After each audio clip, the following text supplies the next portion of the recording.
Welcome everybody to episode 3 of What the Fuck is Wrong with Us. I'm your host Arton Baleci, and this week I'm joined by crime thriller author Jason Chapman.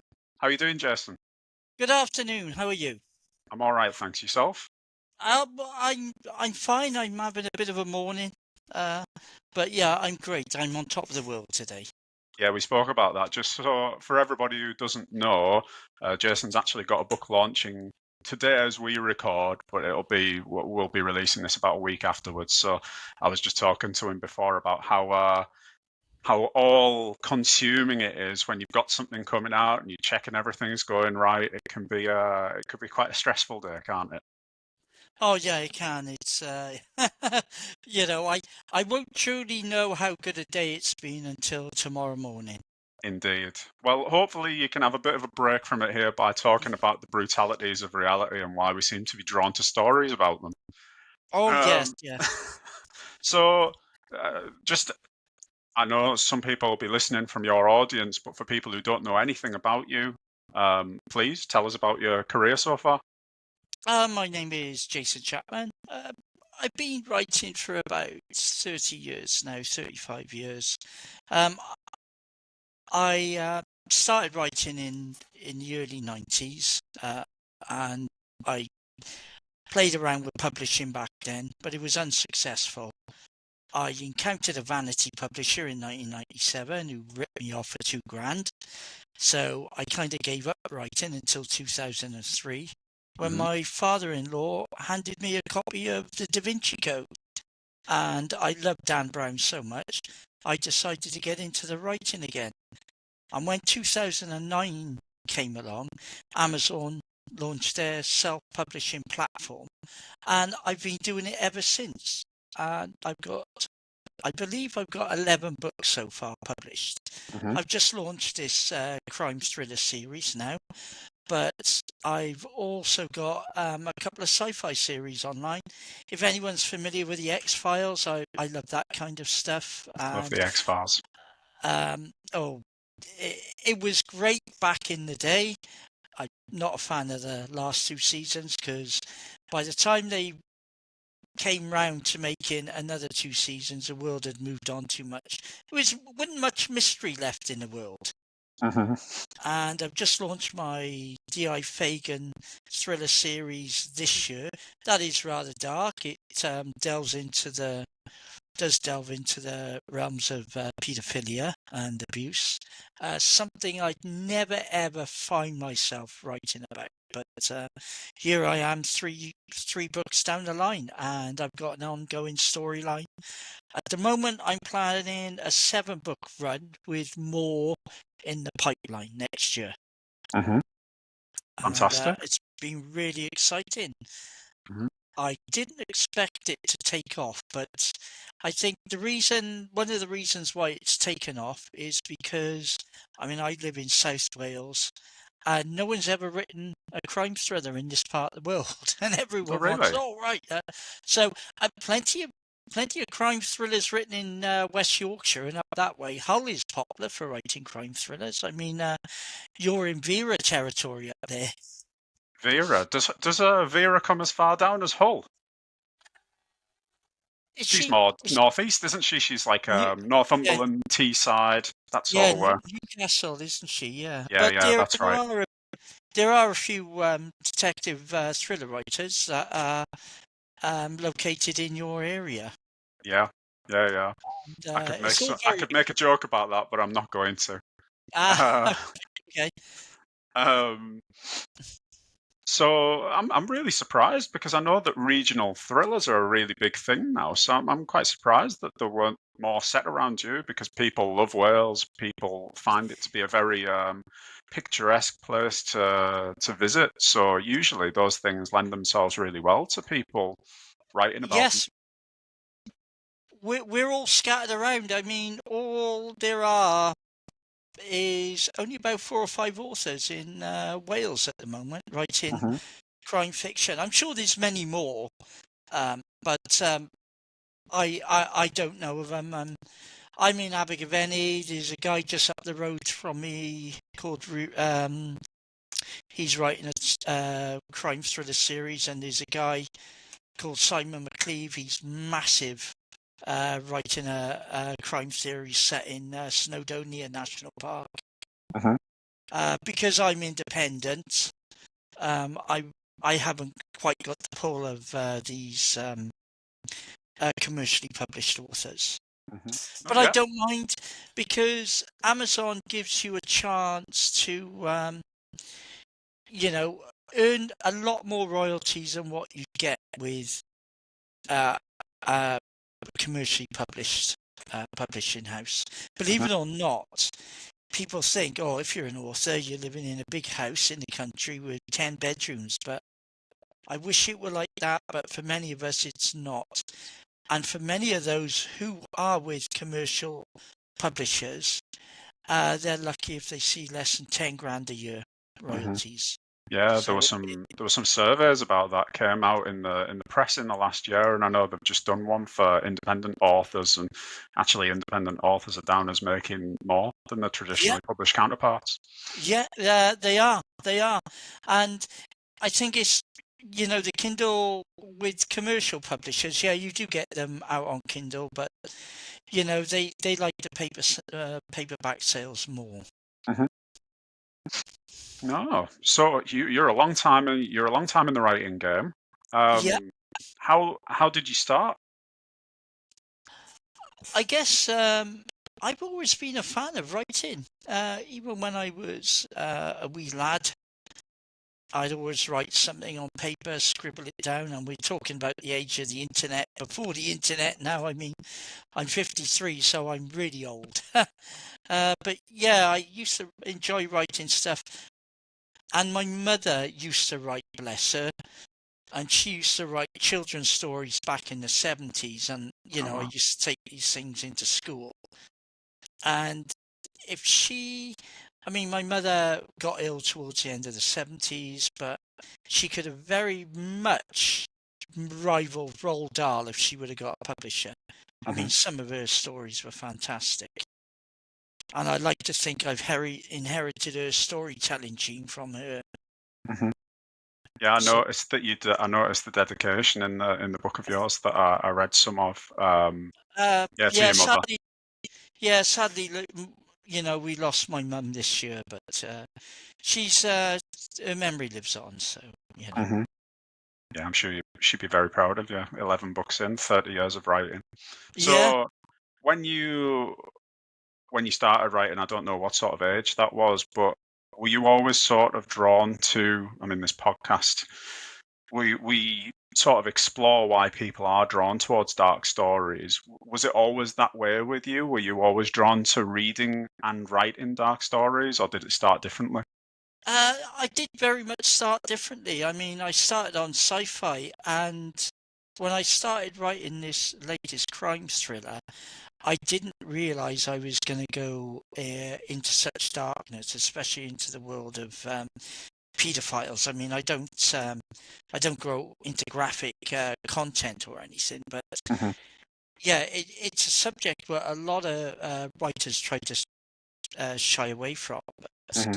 because in light of the Jimmy Savile scandal and the Rolf Harris scandal, it makes you wonder what's happening in the world of celebrity. And I very much touch on that in the D.I. Fagan books, and how some of these people got away for so long, especially Savile. But yeah, I've surprised myself how dark I've become in these books, and I will get darker, because I do plan a serial killer plotline at some point, Okay. and he will be the character I've got in mind will be super dark. Hmm. And Okay. yeah, I've not always been attracted to dark stuff. I like the odd horror genre. That's pretty good. Hmm. And to be honest with you, when you look at the news today, there's a lot of, I mean, real life is a lot darker than what fiction can be. I mean, Yeah. in the sense, we've just had the nurse Lucy Letby in the hospital in Manchester, I think, murdering all Hmm. them babies, Hmm. and you got to wonder what's going through her mind. Well, any mind of any serial killer. So you're saying, is it only in the last few years? I mean, I know that you've called your stuff sci-fi, and I think I've also seen you refer to it as speculative thriller as well. I had a look at your back catalogue. Am I right in thinking that you've written your sort of sci-fi stuff was also sort of bordering on terrorism and conspiracy theories? Yes, Yeah. that would be my Sam Drake. That would be my Sam Drake thriller series. I started writing that in 2018. Hmm. Everyone right now is talking about AI. Hmm. They're terrified of it.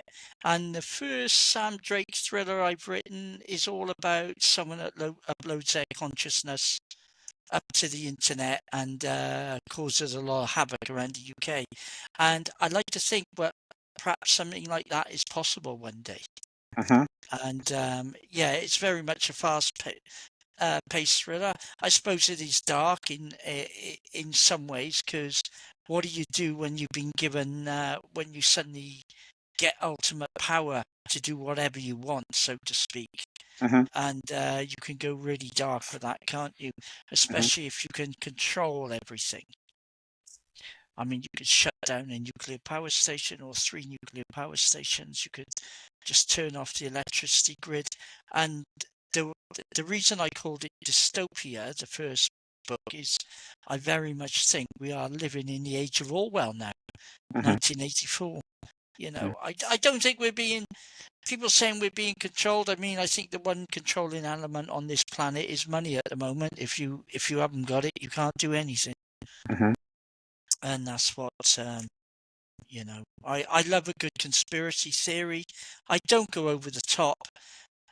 When the pandemic kicked off, Hmm. I remember saying to my wife, for God's sake, and this is coming from a conspiracy theorist, don't listen to the conspiracy theorists, because they're just going to have a field day over this pandemic. Hmm. And so they did. And you had all kinds of wacky theories going around uh, about us being chipped, and the government wanted to track us with this tiny chip. And I'm thinking, well, the government can track us anyway, because everything's trackable now. Yeah. Someone can track this conversation we're having. They can track my phone. They don't need a chip to to track us. Yeah. If anything, if you like a good conspiracy theory, I think the vaccination was all about depopulation.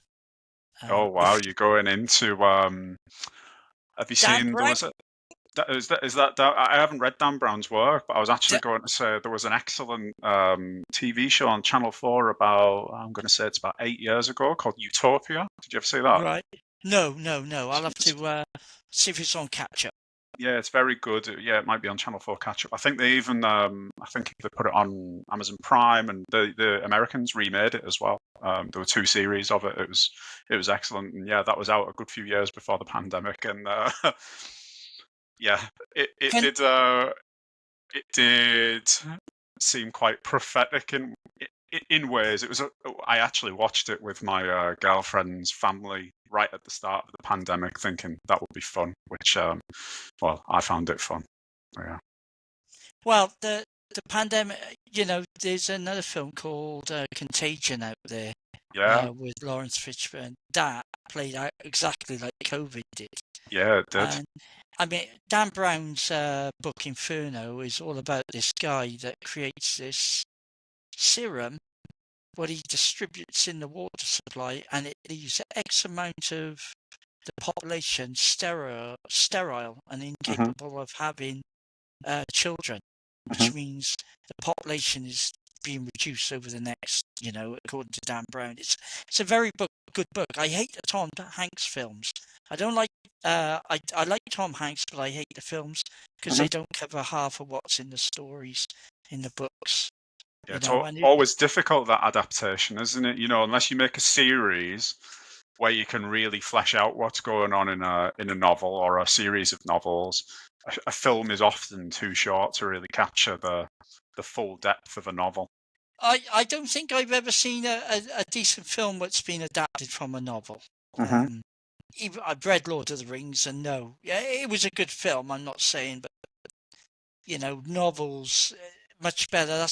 That's why one of your viewers asked a question on your Facebook page. Oh yeah, the questions were for me to ask you during this, but I see that you've answered them already. So Yeah, I've adapted them. So we still got some questions for later. But go on. yeah. TV series are a lot better. You can explore more. Mhm. You can flesh out the characters more on a TV on a TV series. Mhm. Films you can't. You've got to really try and condense everything into 2 hours. Mhm. That's why So Hollywood's going to pot these days. yeah, they seem to be struggling. Although we've just had they've had a good summer box office with the two big films. So hopefully they're going to put out more stuff to capture people's imaginations and get them back out. Yeah, but that won't happen in a while because the writers are on strike. That is true. Yeah, we're going to be watching reruns at the cinema soon. I tell you what, it's going to be if they're still on strike next year, there will be nothing to watch on the TV next year. Yeah, it's true. Which It's true. I don't watch too much TV. I'm very cherry picked these days what I watch, but all the shows I have been watching will be delayed now. So Mhm. more Yeah, writing time for me. yeah, yeah. More writing time for you, more people to read your books. So Well, viva la strike. do you know what? That the great thing about anything disaster, pandemic or otherwise, or writers' strike, people will always go back to books. Mhm. I think that's a lure for me. Writing books is people will always read books no matter what. They've been doing it for thousands of years now. Mhm. That That was me. was Don't worry about that. okay, no problem.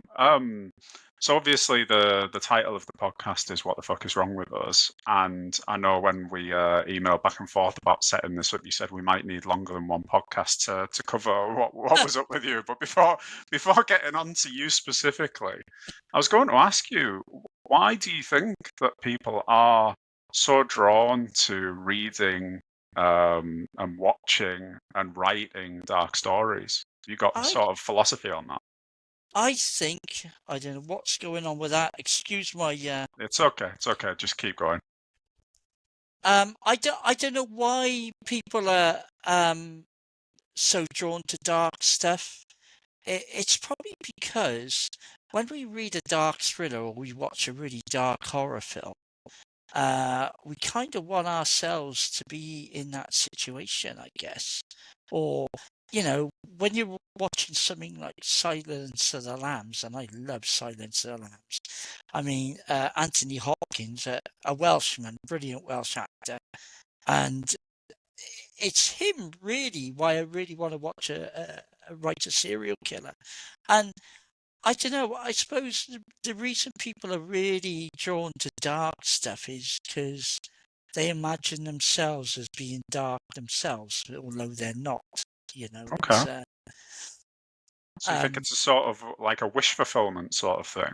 that could be, yeah. I mean, you've got a lot of people who will sit there. I got a friend who is a massive fan of horror films, and he is so looking forward to the next um, Exorcist film. They're Hmm. rebooting the Exorcist films.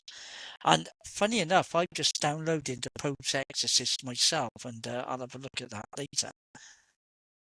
Yeah, people like darkness. I guess I don't know. It's when you watch a dark film, whether it be a horror thriller or whether you're reading a dark book. I guess the darkness helps you look into yourself and see how dark you are. Hmm. Mm. I can hear you got a Poochie friend in the background there as well. Yeah, and I can't close the door. Oh, Sorry. no, don't worry at all. Don't worry at all. Um, so obviously you're writing on extremely dark topics at the moment. Um, what are the sort of, I mean, I don't know if it really gets any darker than that, but what are the sort of darkest things that you've came across, either in your own life or just through stories that you've heard? You don't have to go into details. I know that stories might not be yours to tell, But Do you know, I was looking at that question earlier. I mean, it almost sounded like a paranormal question. I'll tell you a couple of interesting stories. But I think a friend of mine served in the Gulf War, the first Gulf War in the 1990, mm, and he was a serving soldier, he was a corporal, and he travelled up the road to Basra from Kuwait into Iraq mhm, just after the Americans had hit it with them Apaches, because the Gulf War was all about the Americans rolling out their new toys. They hadn't mhm, fought a war in like 20 years, and they developed all this stuff. And a friend of mine with his army unit drove up there, and he was taking all these pictures. And I can tell you something now, I have never seen anything so horrendous. I mean, there are good and bad on both sides, but what the Americans did to that Iraqi convoy, mhm, they did not do to them. They did not have to do it. I mean, no one's in the right when it comes to war, but mhm, the Iraqis were retreating. They were retreating. They knew they'd been beaten, but because the Americans had all these nice new toys to use, they just thought, we're going to line 20 Apaches up and we're going to play Space Invaders with that convoy. And mhm, that's exactly what they did. I remember seeing one picture of an Iraqi soldier in his truck, top half of him. He looked like he had his eyes open. He looked like he was just driving along the road, but there was nothing left of the bottom half of him. mhm. And there was just body parts all over the place. Wow. And when you consider the power of the guns on them Apaches, it was horrendous. Mhm, I mean, darkness. My grandfather lived in a really creepy house. We all said it was haunted. A couple of stories. Back in 1988, we were up there to visit my grandfather for Christmas. It was 2 o'clock in the morning. My sister ran up the stairs and she just jumped in bed with me, and I said, what's the matter with you? She said, shut up and go to sleep. Anyway, the next morning, she said she was sleeping on the sofa and the fire was just dying, and she looked up from her bed covers and there was an old man sat in a chair opposite, glaring at her, and it weren't Grandad, she said. mhm. So I've never. I've always been creeped out by the house when he was alive, but yeah, there's always been. It was one of those houses which had an atmosphere. I'm not Mhm. superstitious, or I'm not, spiritual or anything like that, but it was definitely something there. Yeah, Um, that my put the chills up you. my mother told we had a brilliant story. My mother, we went to the pub one night.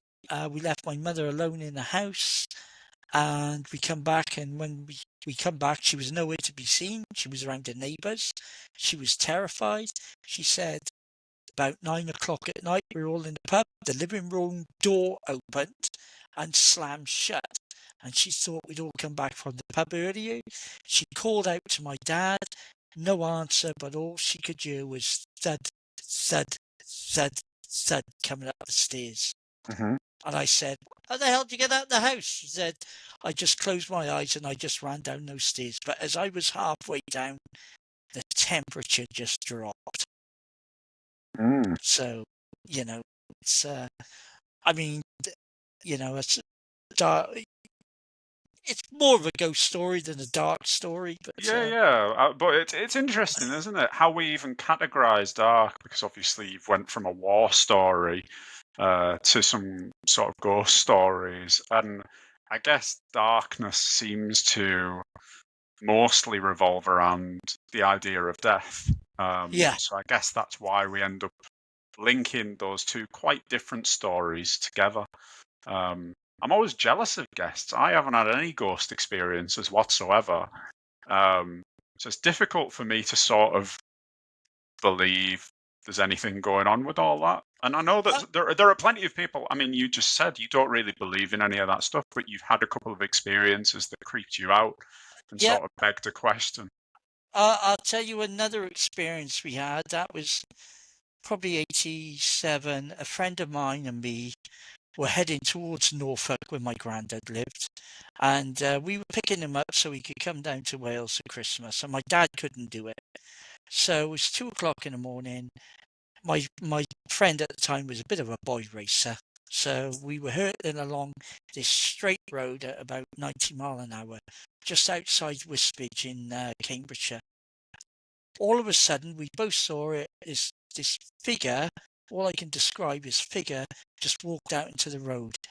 We felt the thud on the car. Mm-hmm. My mate screeched on his brakes. We thought he'd killed someone. For about half an hour we were there until torch ran out of batteries and we couldn't find anything. So I we feel like carried this on. podcast is going to be used in evidence in the future now.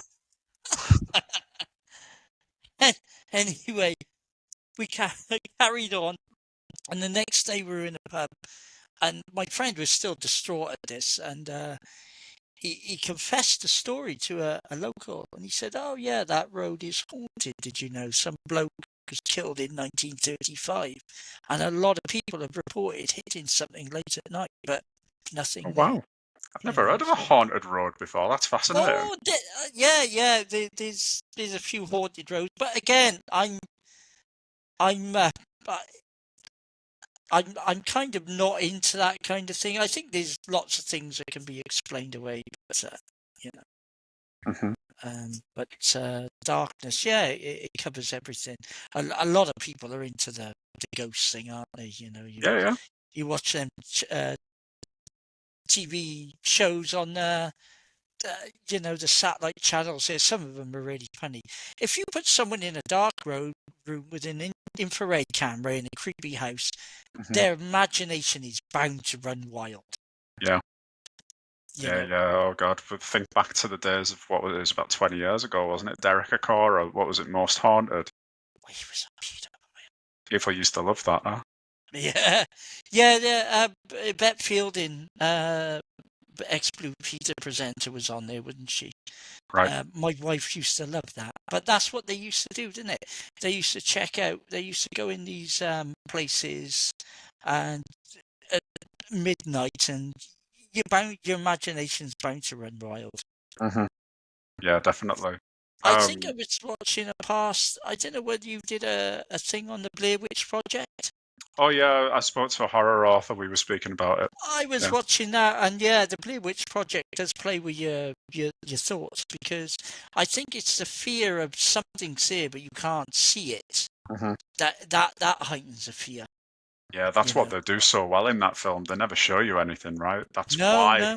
I think that's why it's so scary. And even the sort of reveal at the end when you sort of finally see something, you don't see a being or anything like that. You see somebody doing something that's been spoken about as a sort of result of this spirit that's around. So yeah, very, very clever way to sort of have the cake and eat it too. And the film's a cult classic now as well. Absolutely. Because once Hollywood took it over, that was it.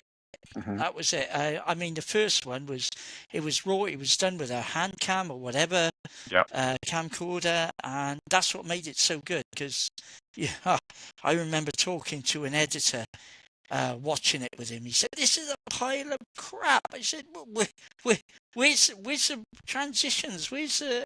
I said, "It's about, It's not the point. it's a fly on the wall thing. Yeah. Well, fly in the wood." Fly in the woods, yeah. Yeah, it was very good. Uh-huh. And again, it's the film itself preys on people's inability to see the threat, Mm-hmm. and I think that's what ramps up people's imaginations, because your imagination can conjure your worst nightmare. Mm-hmm. I was going to ask you, sort of changing direction a little bit, about your own writing. Two of your current series and the last series, they seem to be centered around detectives. Do you just have a love of detectives? Have you ever had any familial links to the police or anything like that, or is it just an area of interest for you? That's a good question, because I'm not a huge fan of detectives. I like the classic detectives. Columbo, he's brilliant. I watch him all the time, and Hmm. you got Poirot and Holmes and stuff like that. I kind of like Wire in the Blood. Hmm. That's a very good series. I don't know whether that's done around your area. Like I said, there's a I don't lot think of I've seen it. very good author called Val McDermott. She's massive. I had the pleasure of meeting her a few months ago. Ever Hmm. since I've started to write this crime series, I've been bumping into all kinds of people. Yeah, I do like a good detective story, I suppose, and I Hmm. never thought I'd find myself, because the Sam Drake series, they've got an element of sci-fi to them. Hmm. So I found it really easy to write. This T.I. Fagan, it's grounded, it's set in a Yeah. real world situations. And I gave my load of copies of my book to a readers group a few months ago now, and I've just had feedback. Now, Abergavenny is a small town, and Hmm. I have had a bit of snobbery going, well, you're bringing the town down if you think it's full of paedophiles. It's just a story. Uh-huh. It's amazing how people read something and they will say, well, that's real, Hmm. and they will believe things. Because I was at this crime seminar a few months back, talking to this Val McDermott and an author called Mark Billingham, and the amount of letters they get from people thinking their characters are real Hmm. is unbelievable. It's nice if I can bring a character to life like that, where people can have a real conversation about him. I mean, my character, D.I. Fagan, he's very much real. He's, as well as all his friends in the pub. Yeah. The I a lot of people are saying, why do you have him having more friends and colleagues? And he's just been away for 38 years. He's eager to meet back up with friends. Hmm. Oh, I found it very sort of small town authentic. I mean, I haven't been to Abergavenny. I don't know that. I don't necessarily mean small like that. I just mean Oh, everybody Abergavenny sort is of a knew very small town. everybody. Yeah, yeah. Yeah, and I think that's why I've got a bit of negative. Overall, the response to this series has been very positive, but when you're a writer, you've got to take the rough with the smooth. I see loads Indeed. of writers online going, "How do you deal with negative reviews?" You just ignore them, because when you're a writer and you put something online for the world to see, don't expect it to be, fairy la la land. Everyone thinks you're a great author, because I've had some scathing reviews, but I just shake them off now. It's part of the job, isn't it, as a Yeah, writer? well, you look at the very, very, what people would consider to be the best stories ever written, the best films ever made. You can go and look at the 1-star and 2-star reviews. People will slate anything. It doesn't Yeah, matter how good it is. So, if you look at the people that you've looked up to getting into this, you will see there are people who aren't fans. I can watch something that I think is a perfect film and meet somebody the next day who thinks it's the worst thing they've ever seen. yeah. So I it's just follow how it someone. goes. I follow someone on YouTube called the Critical Drinker, and Hmm. he's Scottish. He's Scottish, and he just slags everything off. He's never happy with anything. But Well, you I can't be never with a listen. name like that. I never take any notice of him. I'll go and watch a film.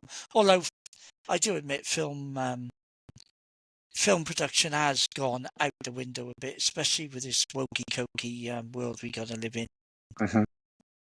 So Uh, there's a little game that we tend to play on here, right. um, Okay.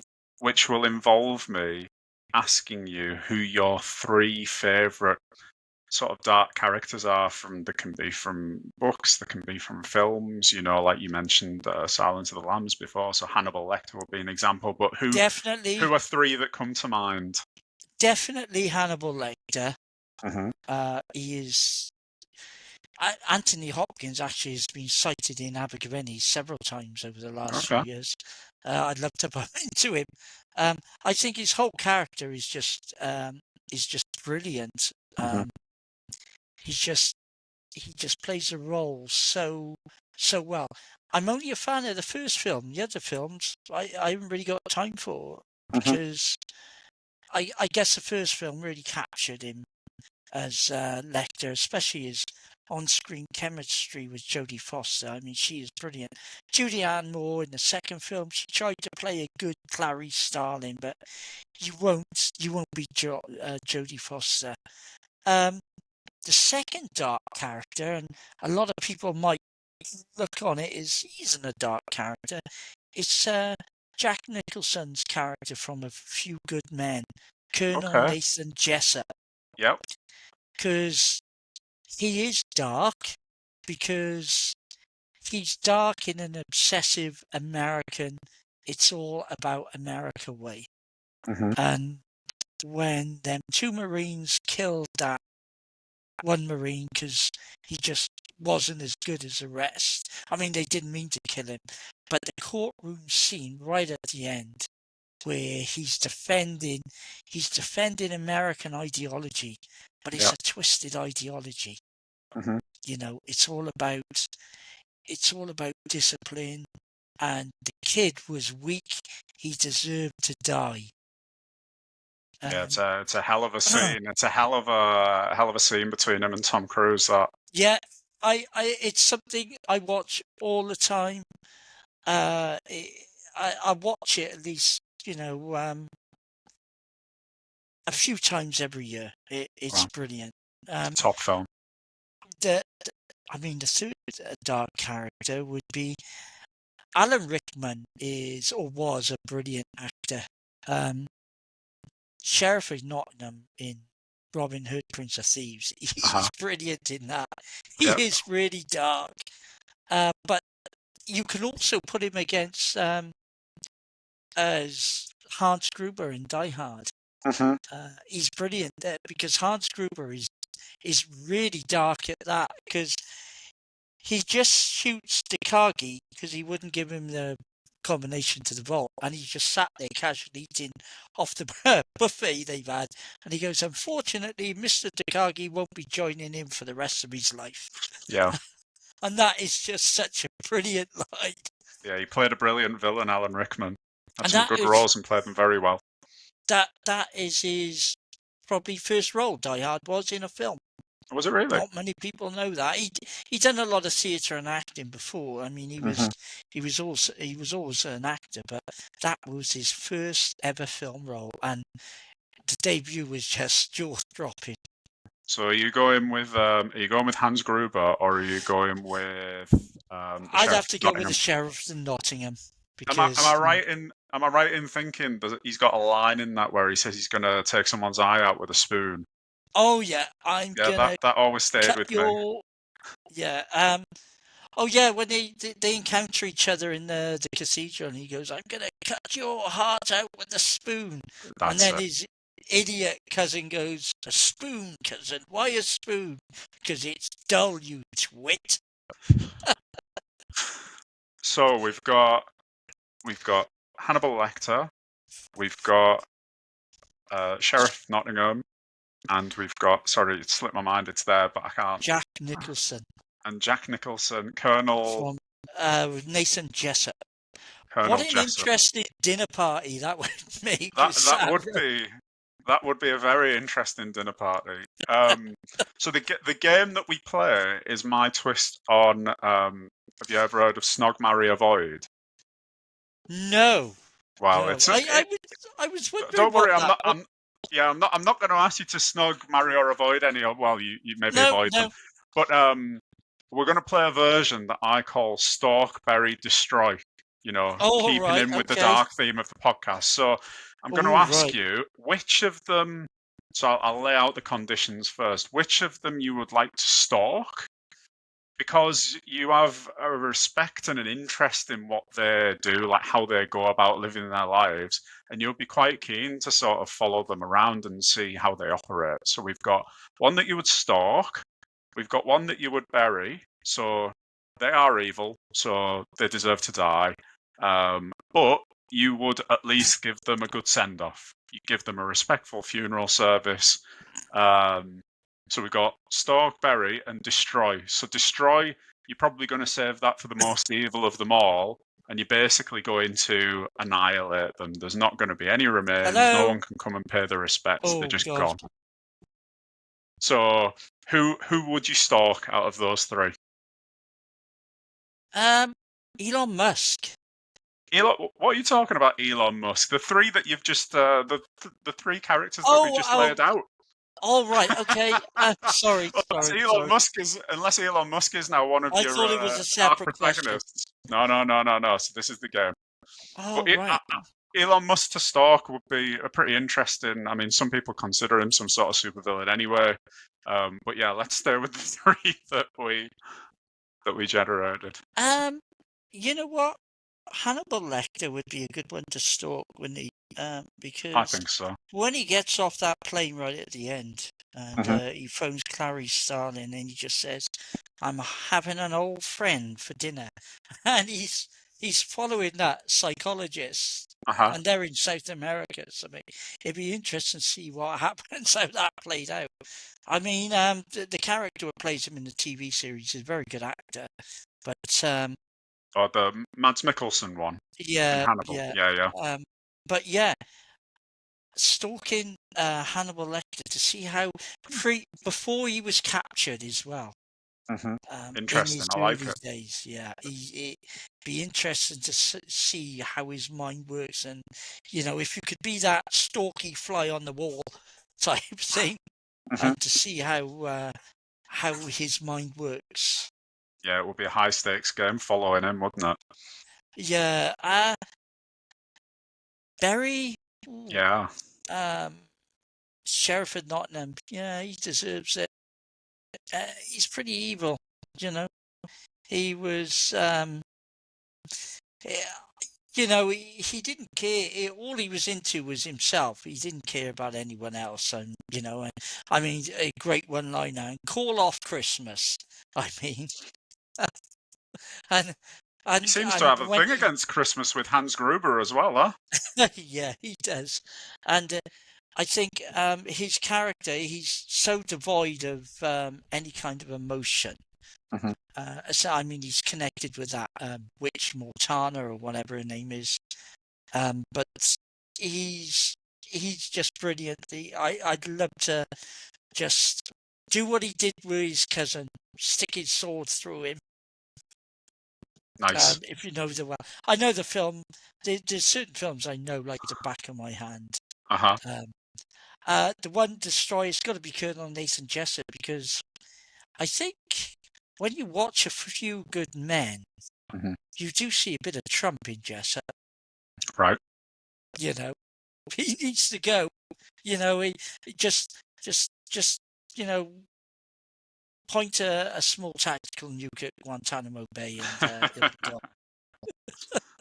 I love that you've gone for he's probably responsible in a way for the least deaths of all of those characters, and Yeah. yet he's getting the most severe treatment. I like something about that.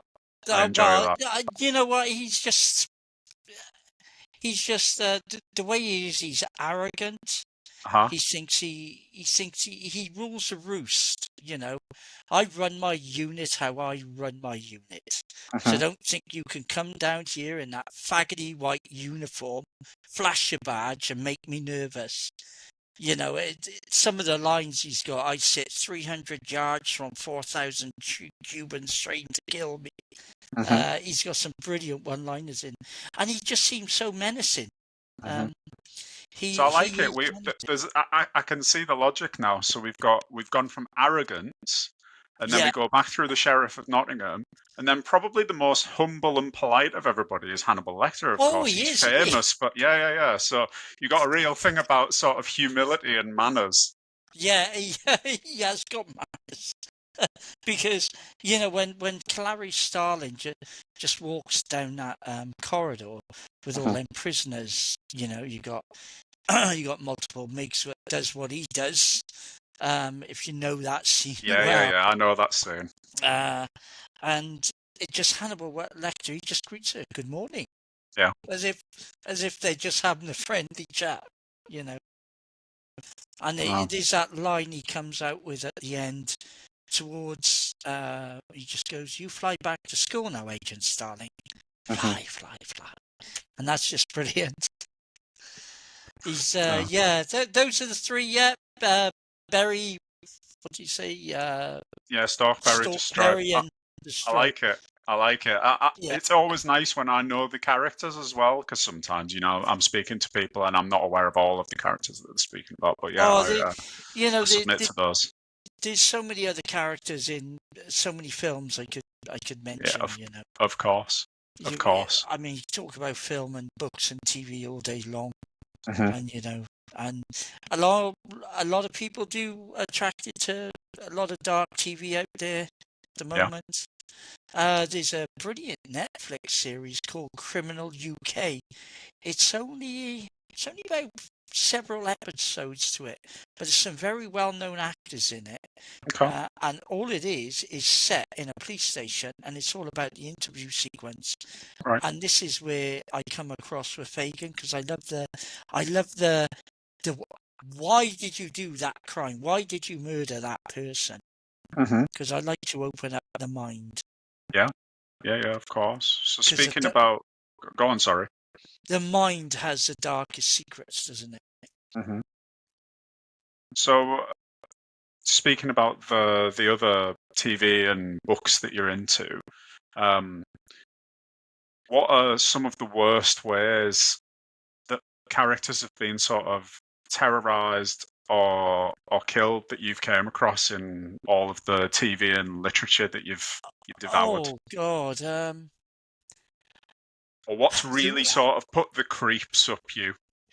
well, not so much put the creeps, but the Red Wedding in Game of Thrones was absolutely brilliant. Yeah, that was brutal. that was brutal. Because the guy just come up behind Rob Stark's wife and just drove that knife into her belly where the baby was, and I thought, oh my God, that was just. And then poor old Rob Stark gets murdered himself, and then finally the the husband of Ned Stark gets the wife, sorry, the mother. Mhm. I think there's the opening scene to Highlander where he's fighting the guy in the car park. Mhm. He's just seen the wrestling match. That's pretty brutal because the guy is unarmed and he just takes his head off. Mhm. He knows what's going to happen. He looks directly at McLeod, and McLeod just goes, "Whoa!" You know, uh, I mean, brutal scenes. I mean, my God, I used to watch video nasties of the day back in the 80s. Right. And oh my God, there was some pretty bordering on snuff. Right. Okay. I think there's an Australian film called Brain Dead, where this guy is just mowing. It's low budget, and low budget tends to have the most impact. You Mhm. can have $100 million film, can't you? And with all the effects, but low budget obviously often comes as having the most impact. Blair Witch Project being a typical example there, Mhm. and the the American Werewolf in London, Mhm. the moors when it's chasing them two boys across the moors, and it gets one of them, and you the poor lad's being torn to shreds, and you can hear him screaming, and his mates trying to run away, and that's a terrifying scene. Mhm. That is a terrifying scene. Salem's Lot, that's another one which is terrifying with the kids scratching at the window. If you've ever seen that, I No, I've not mean, seen that. we are going back decades now. Though there's a lot of horror films in the 70s and 80s, which are low budget. A lot of them started off low budget, but made the most impact. Nightmare on Elm Street, that was low budget. So you're going more towards horror. What about thrillers? Obviously, I'm a thriller author. You're a thriller author. What about Um, thrillers? What are the ones that oh, have really sort of put you on tenterhooks? Silence of the Lambs did, I think, especially at the end where she goes into the cottage or the bungalow, Mhm. and the lights go out and you can see her under infrared light, and Buffalo Bill is stalking her throughout the house. Mhm. That's really good. 7, Brad Yeah. Pitt. That is an evil film. Because Kevin Spacey in that, for all his, the controversy he's been through Yeah. lately, he is a brilliant actor, and the way Oh he comes yeah. across as that serial killer, Mhm. is absolutely is brilliant. But there's Tarantino then, isn't it? Pulp Fiction. Mhm. That is a brilliant. I keep forgetting keep wanting to recite Samuel L. Jackson when he does that line from the Bible, and they're in that flat right at the beginning, Mhm. and you've got them 3 guys, and he's talking to this chap, and he just points his gun at the guy on the sofa, bang, and he just looks at this guy. I'm sorry, did I ruin your concentration? The way he murders him, outright, that it's just, you didn't expect it. But then Mhm. again, with Quentin Tarantino, you don't suspect a lot of things. I mean, the guy, Paul Copper in Reservoir Dogs. Every time I listen to that song, clowns to the left of me, jokers to the right, I always see that actor he's dancing and he comes around with a knife and he just slices off his ear. And Mhm. then that's when Harvey Keitel walks in and he just casually shoots a cop. Mhm. I mean, Quentin Tarantino is famous for a lot of brutal stuff, isn't he? But it's good stuff. Yeah, he mixes brutality and humor and tension extremely well. Yeah, I mean, The Hateful Eight was good. Mhm. The was that the cowboy one? That was very Yeah, good. that was the cowboy one. Is next film is going to be his last, isn't it? Um, yeah, yeah. Yeah. He's He's doing 10 films and then he's going to move on to something else. He said he might write, he might go into theatre, but yeah, he's going to do 10 films and done. there's been rumor for years when he's doing a Star Trek film. Like, can you imagine Quentin Tarantino doing Star Yeah, Trek? I don't imagine they'll let him loose on that. But No, anyway, but um, another a film where um, there's a lot of brutality in it is Quick and the Dead. That's okay. another western Mhm. with Sharon Stone and Gene Hackman in that. There's a couple of classic actors which I absolutely love, and Jack Nicholson, Gene Mhm. Hackman are at the top. And the way Gene Hackman is in some of those gunfights, he casually lights a cigarette and he just blows his guys away. Right. And it's pretty. You can see the hole being blown in this guy's head. That's Mhm. pretty brutal, Uh-huh. you know. So And I'm you I'm could going to go on move. away. Oh yeah, Go yeah. on, I go know on. we could talk about films all day, I'm guessing.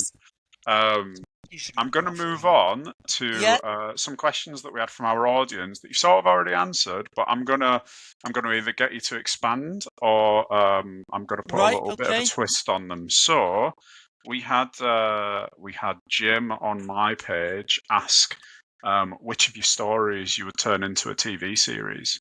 Oh, definitely Fagin right now. So that's your current series that you're in, which gives us a bit of an opportunity to talk about it. So book 3 has came out today in that series, right? Yeah, So you yeah. want to tell us a little bit about that? Melody from the Dead. It sets there's a very famous. A lot of people don't realise it's here. There's a studio just outside Monmouth, just Hmm. down the town road from me. Unfortunately I can't use the name of the studio because I've Yeah. already contacted them, and they Hmm. said, "Great idea for your book, Jason, but don't mention us or we'll sue you." Yeah. um, and it's called Rockfield Studios, and it's where Queen recorded Bohemian Rhapsody, Hmm. and Oasis recorded their first album from there, What's the Story, Morning Glory. Okay. But just when you drive past the studio, you don't know it's there because it's a field back away from the road. They're very private out there, but some Hmm. of the biggest names have recorded out there in pop history, including Black Sabbath, Oasis, Queen, Manic Street Preachers. Right. They've all been out there, and I thought, what a wonderful place for a murder mystery. So the storyline is the current owner of the studio is being given permission to expand his recording studio because he just signed contracts with Netflix, Amazon, and Disney Plus. So he decides to build more recording studios at the back, and the builders find a corpse, and the corpse is headless, but it's been buried with a Brit Award and a Rolex watch, Oh, and the wow. Brit Award is dated 1993, so the body's been there 30 years. And Fagin turns up, and he's got to figure out how the body ended up there. But in investigating the murder, he uncovers an abuse scandal within the pop industry. Right. So Okay. I've had to make up fictional names for Yeah. all the artists. Mhm. I've mentioned people like Oasis, groups like Oasis, in passing reference, but not direct reference to the studio. Yeah. And Fagin has to interview. He's trying to track down this elusive pop star called Alexander Xavier, and she's trying to stay out of his way. I'm not going to give too many spoilers away, I'm No, afraid, no, no. Of course not. because the twist I've got right at the end, I'm hoping everyone's going to be gobsmacked. Mm-hmm. Um, Well, but the premise sounds good. I like yeah, that. I mean the again, when you go down the road of Jimmy Savile, you got abuse in all industries. Mm-hmm. Let's not. I mean, Savile was hugely connected to the music industry anyway, because he was a DJ, he did Top of the Pops, and things like that. And I thought, oh, wouldn't it be good to have a story where this famous recording studio, and I've created a fictional hotel where the artist used to stay, and Mm-hmm. where more abuse takes place. And Fagans has to try and interview the former producers that used to own it, and they're sleazy. They're trying to avoid questions Mm-hmm. about what could have gone on at the studio 30 years ago for a dead body to end up at the back of the Mm-hmm. studio, buried with a Brit Award. And Mm-hmm. he's running around trying to find this pop star, but he can't find her. Right. And No. they identified the body as a close friend, and it's a game. It's very much a story of misdirection, because I'm on book 3 now, and with my other detective thrillers, it's all laid out there, and all this is a learning curve for me, because the first DI Fagan, you kind of know who the murderer is, but it's all about leading up to the arrest scene. Mm-hmm. And the second one is very much an Agatha Christie murder about an archaeologist. But Mm-hmm. this one, I don't reveal who the murderer is until right at the end. Mm-hmm. And I'm hoping it's going to make everyone think. Oh, it sounds like it would make a good TV show. Yeah. Yeah, we've yet to have a proper Welsh detective down this end, so, Okay. Well, fingers a lot crossed of... for you. Yeah, thank you. And another of the questions that was asked in the group were, do you think dog or cat owners are more likely to be serial killers? And I saw your answer, but I wanted to elaborate on it as well. So if you share your answer with us. Oh, it's going to be cat owners, isn't it? I don't Dogs. know, you tell me. I got 3 dogs here, and they're so obedient, dogs are. Mm-hmm. Cats, they don't give 2 tosses about their owners. Uh-huh. If their owner dies in the house, Mm-hmm. then all they're going to do is eat it. A dog will lie by the body and howl for 3 days. So A cat will just... how do you think that reflects on the owner being a serial killer? That's my question. Cat owners, yeah, they're definitely unemotional. Okay. They have cats because they don't have to form an attachment. Uh-huh. And, a cat-owning serial killer, that's an idea for a future Fagin thriller there. There you go. You Fun, heard it here first. funny enough, I'll tell you a story. My wife works in a care home, and she came home the other day, and she spent half the night talking to a police because there'd been a suspicious death. And I thought, death in a care home, here we go. Hmm. I Yeah. can't elaborate more than that. No, no, no. But all of these things that you hear in passing become potential inspirations for Yeah, stories they of do. your own, don't They they? do. Yeah, Mm. yeah, So, obviously, the launch today, by the time people are listening to this, hopefully the book's got some momentum. Uh, yeah. what's next after this one? Um, do you know what?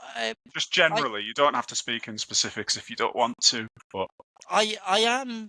I, I got to carry on with Fagin because Mhm. right now he's turning into I, he's turning into a bit of a money spinner. Right. But there's a story, there's a trilogy I started in 2012, which I actually had 12 books in mind for, and Oh it's well. called the UFO Chronicles. And talking about ghosts and everything earlier, I'm a huge, you can't call it believer, but I think there's life out there, and Okay. there's been a lot of things in the news lately about America. Yeah. There was a big uh, there was a big conference a couple of weeks ago where this guy was on Capitol Hill saying what the Americans have got UFOs and they've got alien bodies and all that. And back in the 90s, I was a UFO researcher, and All right. I got inspiration for this. Mhm. And back in the 1950s, Winston Churchill's government actually investigated UFOs. Right. So I've written this thriller series. It's set in the 1950s, but what my Mhm. plan was to take it from the 50s to the 60s, 70s, and 80s, Mhm. leave it, and that's where my Sam Drake series comes in, what I All wrote right. several Okay. years ago. So Okay. and I'd love to go back to that, but unfortunately, I still work full time. Yeah. Um, Yeah. There aren't so enough hours in the day, are there? I could really do with a 72-hour day, you know. Mhm. I know the feeling. Yeah, that would be nice. Oh, well, But I yeah, do hope you get to go back to it at some point because if I something's gnawing away at the back of your mind, I know I have a series that I have two more books to do in, but yeah, I don't know when. I've got no idea. as So I as empathise. yeah, as writers, we go through these troughs, and the last couple of days since the book got locked in on Amazon, Yeah. you know, I'm going through one of them troughs like no one's going to read this crap. Who's going to read this? And you know, authors will identify that. But if there are any authors watching this, just keep going. Mhm. Just keep going. Develop a routine. I get up at 4 in the morning every morning, Wow. so I'm usually totally knackered by the time I've done a, a day's work on the factory floor, and then come home and then do some more writing. So, Wow. and I've got a family and everything. I can't ignore them. Mhm. Yeah, And it's a 3 lot, isn't it? dogs. Mhm. Yeah. There's a lot of distractions you get when a writer, but when I see the book in my hand or I'm reading the Kindle version now, I think, oh, you've done another 80,000 words. How did you manage that? Because whenever I end one book and I start another, I always a question: how the hell am I going to follow that? Mhm. You know, how the hell am I going to write 80,000 more words now? But I Mhm. always do. I manage it. You Yeah. know. Yeah. Yeah. The blank page can be quite daunting, but yeah, you get there in the end. Yeah. Do you know the reason? Another reason why I wrote the I Fagin is last year my wife was diagnosed with a cancerous tumor. I'm sorry to hear And that. for anyone who's been through that, your life just stops. Cancer just stops your life. And I remember staring at my Amazon page and staring at a blank page going, you've got to write something which generates a bit of money. And when I had the idea of writing detective fiction, the negative side of me said, wait, don't be stupid. You're talking about going up against some of the greats in the industry. You know, you're unknown, but I've done it, and it's grown in popularity. And you know, I will very much interested in next year coming back and having an interview with you and see where we are. You know, Yeah. I've very much enjoyed this time. I love talking about my work. I love talking about my work to other writers because I never get a chance to talk about my work. You know, Yeah. they say behind every great writer, there's a wife or husband rolling their eyes. That's the best laugh you're going to get from me all interview. Yeah. Does your wife read your stuff? No. No. No. Very similar here. My girlfriend, we've been together for nearly 13 years. Yeah. Yeah, she's read the tiniest bit. She's not a big reader of the sort of genres that I write. Yeah. But she constantly hears about them, so she probably knows the stories better than most people. But yeah, she doesn't actually read them. Yeah. But So I mean, yeah, I get what you're saying. when my wife texted me from where she worked the other night, she said, "You better give me D.I. Fagan's number because there's been a suspicious death here." Oh, good. That's all she knows. But you know, we love them, don't we? Yeah, we do. We do. So just before we finish off, sort of bringing the theme of the podcast full circle, we haven't even got on to all of your various defects that make you fucked up in some way or another. But I Oh, always sorry about that. no, don't worry about it. Don't worry about it. But I did want to ask. We always wrap up with the question in one sentence. What the fuck is wrong with you? Like, why are you drawn to writing these dark things? One sentence. One sentence. One sentence. Because I like delving to see how dark the human mind can be. Okay, very good. So, where can people find you? Where can people find your work? Right now they're all on Amazon, but I am listed in Waterstones. But Waterstones is very tricky. So Amazon. Self-published. Amazon is my main marketplace. Okay. I am Do you have listed a on website, Waterstones. social media? No, I've got plenty of social media. You can look up. I've actually got Detective Inspector Mark Fagan as a page, and Jason Chapman, author. And then there's the page I've been contacting you from. You know why I don't do a website? Because I sell directly on Amazon. A lot of authors have got websites, but I'm thinking, why do I need a website when I sell directly off Amazon? I've got an Amazon page. Yeah. But websites, I think they're too much of a middleman sometimes. Fair enough. When you want to sell something direct, and you've got things like Facebook and Twitter and so X, or, you know, and so websites are not a key for me. They're not a key thing, and it's like people encourage, oh, you've got to get a mailing list. You've got a follow button on your Amazon page. If people click on that, Amazon will email them when you've got a new book out. So there's no need for you to have a massive email list when you can get Amazon to do the job for you. And just again, what was the name of your latest book, just to leave our audience with? Melody from the Dead. Melody from the Dead by Jason Chapman. Okay, Jason, it's been a pleasure to speak to you. All the best with the launch. And thank you very much. It's been, I've had a blast. Oh, good. And thank you to everybody for listening. I'm Arton Baleci. This is What the Fuck is Wrong with You? Us, even. And we'll be on again soon. Thanks, everyone.